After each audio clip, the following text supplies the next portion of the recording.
Bonjour à tous, bienvenue dans les aléas du direct, 19h30, l'heure du journal. Ce soir dans cette édition, nous allons reparler de l'altercation au collège Capuchinet. Nous évoquerons également la blessure de Christophe Galibert, le raseteur qui a été blessé à Palu-de-Nove. Et nous parlerons des cartels de la feria de Saint-Gilles qui sera au mois de juillet. On commence tout de suite avec le collège Capuchinet. Après une altercation survenue jeudi dernier entre deux élèves de l'établissement, dont un scolarisé 3 jours seulement avant l'incident, un élève qui avait déjà fait l'objet d'une exclusion définitive du collège de Saint-Gilles. C'est ce dernier qui aurait fait feu aux abords du collège avec un pistolet à gaz trafiqué. Aujourd'hui, 19 mai, les cours ont été suspendus toute la journée. Les professeurs ont rencontré l'inspecteur d'académie. On écoute leurs revendications au micro de Jonathan Do et Raphaël Louis. Ce qui est vraiment très manquant au collège, c'est des surveillants. On a besoin d'adultes pour encadrer davantage nos élèves. On demande des moyens horaires aussi, puisqu'on aimerait au niveau pédagogique encadrer ces élèves qui sont en difficulté, parce que la plupart du temps, ces élèves qui sont violents ou agressifs, ce sont des élèves qui présentent des difficultés scolaires, qui n'ont pas toujours leurs affaires, qui ne font pas leurs devoirs.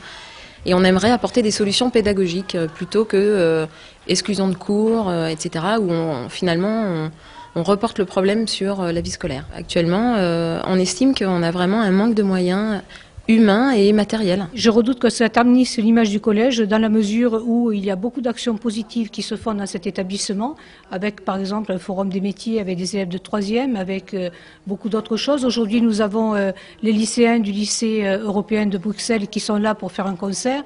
Donc nous avons beaucoup de choses positives et il est bien dommage qu'un événement qui se passe devant le collège avec des élèves qui ne sont absolument pas originaires du collège, qui étaient là seulement depuis lundi, donc depuis 4 jours, et qui ont posé ce problème important.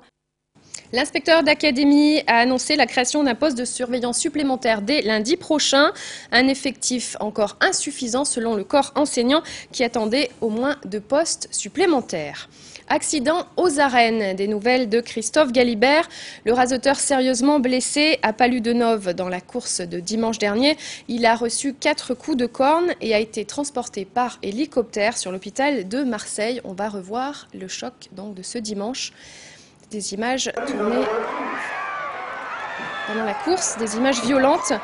Malgré la violence du choc, ces jours ne sont pas en danger.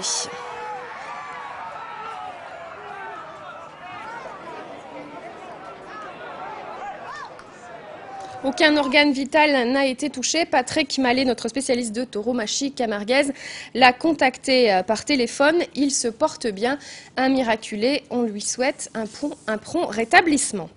On parle feria de Saint-Gilles, la feria de la pêche et de l'abricot qui se déroulera du 3 au 5 juillet prochain. L'annonce des cartels de cette feria a été révélée ce matin. Détail de ces journées festives avec Alain Bellon. Le 3, le 4 et le 5 juillet, la ville de Saint-Gilles organise sa feria de la pêche et de l'abricot. Il sera organisé le samedi 4 juillet à 11 h une classe pratique de novillo avec les écoles taurines régionales. Ce même jour à 18 h, une corrida où l'émotion sera présente. La nouvelle municipalité a voulu donner à cette feria une couleur, je dirais, très française avec le retour des taureaux de Riboulet. Donc ça c'est une première et on tenait vraiment à ce que cette ganaderia soit présente cette année à Saint-Gilles également avec des toreros bien sûr français. Le matador de taureau Marc Serrano sera le parrain de l'alternative du Noviero Camille Rohan. Ami d'enfance de Julien Miletto, matador de taureau, tous les 3 seront présents dans les arènes. Ça fera presque 2 ans que je n'ai pas remis un costume de lumière, donc c'est plein d'émotions que je ferai le passéo ce jour-là. En plus d'être témoin de l'alternative d'un ami d'enfance, de maternelle, qui est Camille pour moi, ça va être vraiment une grande journée d'émotion. L'alternative, je crois que c'est le jour le plus important dans la carrière d'un novillero qui devient matador de taureau. C'est la finalité de beaucoup d'efforts et aussi le début de nouveaux très gros efforts, puisqu'on va dire que c'est la cour des grands, quoi. Être le parrain d'une alternative, c'est toujours émouvant et c'est toujours un rôle, je vais dire, important. Comme je suis très heureux aussi tout simplement de taurer dans ces arènes de Saint-Gilles qui m'ont toujours porté chance. Tous feront face aux taureaux de la ganaderia du Scamandre. C'est une ganaderie d'une origine à Tana, sur Val de Fresno, qui est un taureau normalement qui a pas mal de mobilité, qui devrait donner pas mal de jeux et on souhaite qu'il y ait une satisfaction autant pour les leveurs que pour les taureaux ce jour-là. Mais cette feria de la pêche et de l'abricot sera accompagnée de la fête de la Saint-Gilles. Des spectacles gratuits comme le spectacle de concours de Sévillane du samedi soir, mais également cabestria et des animations musicales avec des orchestres, je dirais, renommés aux quatre coins de la ville pour que les gens puissent déambuler et effectivement puissent s'amuser. Commerçants et monde agricole seront mobilisés pour cette feria saint-gilloise nouveau cru. Voilà, ce sera donc du 3 au 5 juillet prochain. Le laboratoire Sanofi Aventis d'Aramon, en partenariat avec le CHU Carremo à Nîmes, a lancé ce mardi 19 mai l'opération de solidarité Viens jouer avec Chiki, une journée de sensibilisation pour délivrer aux enfants malades des kits pédagogiques, un moyen ludique de se familiariser à l'univers hospitalier. Alain Bonnet. Le site Sanofi Aventis d'Aramon et le centre hospitalier universitaire de Nîmes annonçaient ce mardi 19 mai leur partenariat et lancé l'opération de solidarité Viens jouer avec Chiki. Michel Araou, directeur de laboratoire Sanofi Aventis, nous présente ce personnage Chiki, né du hasard. Suite à une demande d'assistance et de voir comment on pouvait améliorer un livret d'accueil qui était pour aider les enfants à dédramatiser le milieu hospitalier, nous avons conçu, imaginé ce petit personnage Chiki qui est une poule verte. Et cette poule verte, à travers ses histoires, ses aventures dans le milieu hospitalier, vit ce que va vivre l'enfant qui sera hospitalisé. Et à travers cette petite histoire, cela permet de dédramatiser l'hôpital, de voir les choses différemment, de mieux comprendre ce qui se passe, ce qui va arriver, d'aider aussi à baisser l'anxiété que peuvent avoir les parents aussi, les enfants. Et donc, au bout du compte, à la fin, faciliter la guérison et aider les équipes médicales à soigner l'enfant qui est hospitalisé. Ce livret rencontre déjà un vif succès auprès des enfants et de leurs parents, et le personnage Chiki auquel s'identifient nos petites têtes blondes leur permettra de mieux supporter l'enfermement nécessaire pour aller vers la guérison. Vous le savez, l'hôpital est un univers très fermé, pour lequel l'angoisse, la peur, les examens, des traitements constituent un élément important. Et donc, il faut essayer non seulement de s'occuper de la maladie de l'enfant, mais aussi de son adaptation psychologique. Désormais, dans bon nombre de centres hospitaliers, Chiki va faire son entrée. Et ses aventures seront vécues en parallèle avec les jeunes malades pour sortir enfin vainqueurs des épreuves que la vie leur afflige.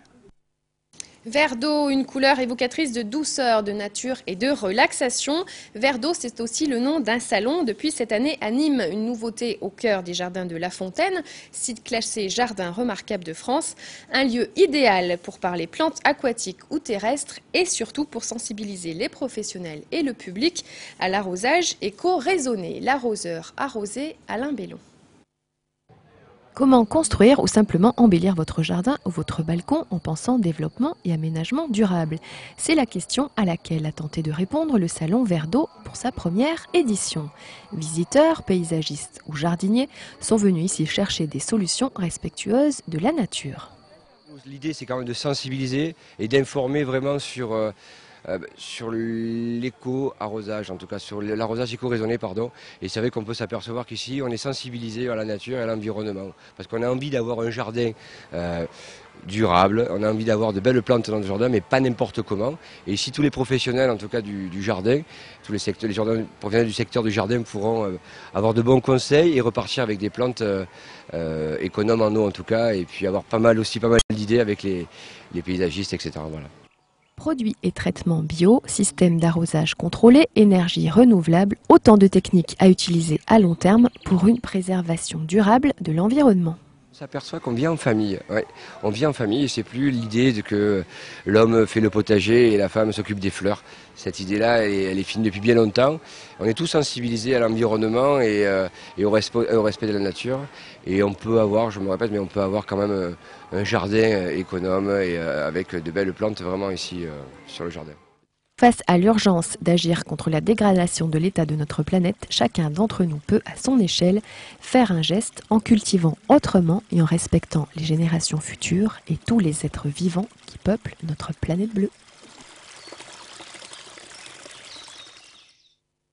Et on rejoint maintenant une ambassadrice de charme, Alexandra Rosenfeld, élue Miss Languedoc-Roussillon, puis Miss France, puis Miss Europe en 2006, a participé au tournage de plusieurs clips pour la marque Sud de France, qui valorise les produits de notre belle région. Nicolas Pinchino a rencontré Alexandra. Moi, je suis vraiment gourmande et j'aime vivre, j'aime manger, j'aime boire. C'est en ambassadrice de charme qu'Alexandra Rosenfeld participait au tournage de 5 spots télé en ce début du mois de mai pour la marque Sud de France. Le but étant de mettre en valeur les produits régionaux. Nous avons retrouvé l'ancienne Miss France à Saint-Hilaire-d'Auzillan chez Anne-Sophie, l'huître et la vigne pour l'enregistrement du dernier des 5 repas avec la mise en valeur des produits gardois. Autour de la table des producteurs et la belle Alexandra, entourée de 2 amis parisiens avides de découvrir les produits de notre région. On a fait le tour du Languedoc-Roussillon, on est allé dans chaque département. Et voilà, il y a une table, on invite des producteurs qui me témoignent leur vie, leur travail. Et donc c'est vraiment très enrichissant parce qu'ils parlent vraiment avec leur cœur, donc ça m'apprend beaucoup de choses. On a déjà la chance dans notre région d'avoir pratiquement l'ensemble des produits français qui sont représentés. Pour Bernard Engelras, président des syndicats des costières de Nîmes, qui a tout récemment rejoint la marque Sud de France, il était important de pouvoir associer le vin des costières de Nîmes à tous les vins du Languedoc-Roussillon. Une alliance qui pourrait par exemple en termes de promotion à l'international permettre de lutter contre les rosés coupés et mettre en avant la qualité des produits Sud de France. Je crois que nous avons la chance d'appartenir à cette région Languedoc-Roussillon qui est une belle région et que si on arrive à compiler l'ensemble des morceaux de puzzle, on va faire un carton à l'étranger et je crois que c'est ce qui est souhaitable pour que nos vignerons aient se sortir la tête de l'eau, quoi. Pour accompagner les costières de Nîmes, autour de la table étaient réunis le château Mourgue-du-Gré, les vins de Laudun et Chusclan, les huiles d'olive du domaine de Pierredon, les brandades Raymond Geoffroy et le riz Canavert. Les spots seront diffusés sur le site internet de la région, www.suddefrance.tv, à partir du 20 juin. Et on va poursuivre en musique, éducation culturelle. Le collège Feuchères de Nîmes fêtera ses 40 ans en juin prochain. Les élèves chanteurs, musiciens et leurs professeurs ont préparé pendant leur temps libre un récital. De nombreuses heures de préparation et de coordination ont été nécessaires à l'élaboration de cet atelier intitulé Atelier vocal orphéique. Un projet éducatif à long terme dont le but final, après les concerts en public et l'enregistrement en studio. Sophia Albaric, Raphaël Louis ont assisté au premier concert dans l'enceinte même du collège. Les élèves du collège Feuchères à Nîmes suivent des cours de chant dans le cadre d'un atelier vocal dit orphéique en référence à Orphée, un héros légendaire de la mythologie grecque. Une initiative d'abord voulue par le gouvernement dans le but de donner un accompagnement éducatif et culturel aux élèves avec un emploi du temps particulier. Le jeudi c'était 3 heures par jour. Puis il y avait des répétitions lundi entre midi et 2, le jeudi entre midi et 2. Après il y a eu la répétition générale 3 heures le lundi après-midi, 3 heures le jeudi. Donc c'était super dur parce qu'il fallait que tout le monde soit en même temps et c'était dur à se réunir en fait, c'est pour ça. Cet atelier a été proposé à des élèves volontaires, donc c'était un atelier optionnel qui s'inscrivait en plus du parcours scolastique régulier. Donc c'est des élèves qui venaient donner plus, faire plus, apprendre plus. L'éducation musicale se fonde sur les pratiques des élèves, chanter, écouter, créer et jouer, une manière de développer la sensibilité esthétique des élèves et d'affiner leur capacité d'expression. L'atelier vocal est un projet réalisé avec de petits moyens et qui tend à se renouveler prochainement. On aura l'occasion de filer ce programme plusieurs fois encore d'ici la fin de l'année. J'espère qu'on sera aidé pour passer en studio, pour enregistrer, parce que c'était quand même le projet cette année. C'était pas tant de se produire en public que de pouvoir travailler en studio. Et puis, bien sûr, j'espère qu'il y aura une réitération de ce projet, de ce programme l'année prochaine, si le gouvernement contribue à allouer, bien sûr, les heures qu'il a allouées. On fait dans une mesure qui est, bon, pour l'instant artisanale, et dont nous souhaitons que très vite on passe à un degré d'élaboration un peu plus pointu. En attendant de fêter ses 40 ans le 13 juin, le collège Feuchères devrait ouvrir dès la prochaine rentrée une classe de 6e musicale à horaire aménagé, une classe créée en partenariat avec le Conservatoire de Nîmes, une première dans le paysage éducatif de la ville. Un atelier que l'on aura l'occasion d'entendre pendant l'anniversaire donc du collège Feuchères en juin prochain. On termine avec une brève et les amis de Pablo Romero qui vous convie à l'inauguration de leur espace culturel pour une conférence le mercredi 20 mai, c'est-à-dire demain. Une conférence intitulée Vie et carrière d'Antonio Ordóñez avec Christina Padin-Barca, Pierre Dupuis, Jacques Durand, écrivain et conférencier. Le vendredi 22 mai, ce sera l'inauguration de la salle Hervé Gabourdès et vendredi 22 mai, le vernissage de la première exposition de l'espace Pablo Romero, Antonio Ordóñez y los Pablo Romeros. Nous aurons évidemment l'occasion d'en reparler et de vous montrer des images. Football, Nîmes Olympique rencontrera Vannes, ce sera vendredi 22 mai à 20h30 au stade des Costières. Le dernier match à domicile donc pour les Crocos. Le Nîmes Olympique a besoin du soutien de tous ses supporters. Venez donc soutenir votre équipe. Le Nîmes Olympique et les magasins Magdan vous offrent 2 places en tribune ouest par famille dans la limite de 2500 places sur l'ensemble des magasins. Magasins situés à Nîmes, Alès, Pont-Saint-Esprit, Saint-Ambrois et Piolinck. Également, 3 jours de location au stade des Costières en vue de la forte affluence ont été mis en place en plus de la billetterie sur le site internet nimeolympique.fr. Donc ces billetteries, c'est mercredi 20 mai de 9h à 18h et vendredi également de 9h à 18h pour retirer vos billets. Essayez quand même de les gagner donc dans les magasins Magdan. Nîmes Olympique, on en reparle tout de suite après dans Croco Hebdo à 21h avec Christophe Chez et ses invités. Un match, donc celui des Crocos contre Bastia à 22h. Donc tout de suite après, là, c'est le Carrousel à 20h30. La rediffusion du journal. Bonne soirée à tous en notre compagnie et allez soutenir le Nîmes Olympique. Bonne soirée à tous.